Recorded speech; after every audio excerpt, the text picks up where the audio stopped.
What up, it's Timmons here. Now, one very interesting filmmaker there is this director named Steve McQueen. Not to be confused with the star of movies like Bullet or anything like that, or Magnificent Seven. But this Steve McQueen, of course, directed the Michael Fassbender movie, Hunger, I think was called. He also done other really interesting films, like obviously the Oscar-winning film 12 Years a Slave, Widows, and all. Now he has a new movie that has been in the pipeline called Blitz. Now, that movie was actually talked about possibly to come out this year and everything. Well, looks like things might now change. Uh, now, this of course comes to Go Derby. Any questions regarding whether Steve McQueen's World War II drama Blitz will compete at this year's Academy Awards can be put to rest. Following the Cannes premiere of Occupy City, McQueen's 4.5 hour documentary about Amsterdam under Nazi rule. Festival head Derry Fromax, Pure World of Real, said that the movie will likely play the Crusade in 2024. The film is set to star Saoirse Ronan, who I love Saoirse Ronan, Harris Dickinson, and Stephen Graham. Blitz, which just began post production, is steep in the same historical model as Occupy City and takes place on the ground with Londoners during Germany's aerial bombing campaign against Great Britain.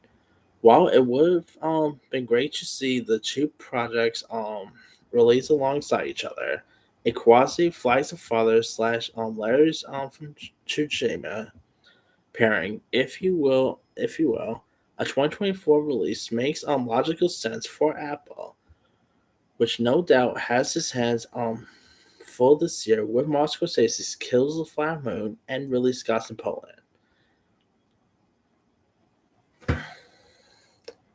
Now, though Blitz is out of this year's Oscar race, the Ultra may still be in attendance at various award ceremonies to represent Occupy City, the A24 and New Registry documentary based on analysis of an Occupy City, Amsterdam, 1940 to 45 by McQueen's wife Bianca Sutter is being called remarkably bold and monumental. So yeah, I mean, Blood sounds like it'd be really interesting. You got Saoirse Ronan, who I think is terrific. Stephen Graham's a really good actor. Harris Dixon's becoming, really terrific young actor. So I need.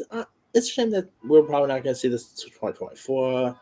But yeah, Apple's already campaigning hard lots this year with Napoleon and Kills the Flower Moon, which, by the way, I've been hearing lots of good things about Kills the Flower Moon.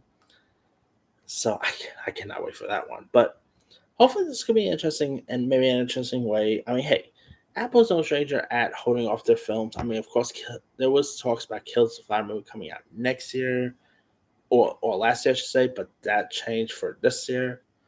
Um, so Apple's no stranger for that, and maybe this will actually get a full theatrical release because Apple's, of course, experimenting that with Kills the Flower Moon, Napoleon, and also we'll see how this film here shapes up. But I'm gonna check one out. Anyway, let me lead you guys. What are your thoughts on Steve McQueen's Blitz not coming out until 2024? Are you disappointed that we gotta wait that long for this? Do you like the sound of it? Are you even a fan of Steve McQueen's work? Drop comments below. Don't forget to like, subscribe, hit that bell for notification. This is Timmy Sion.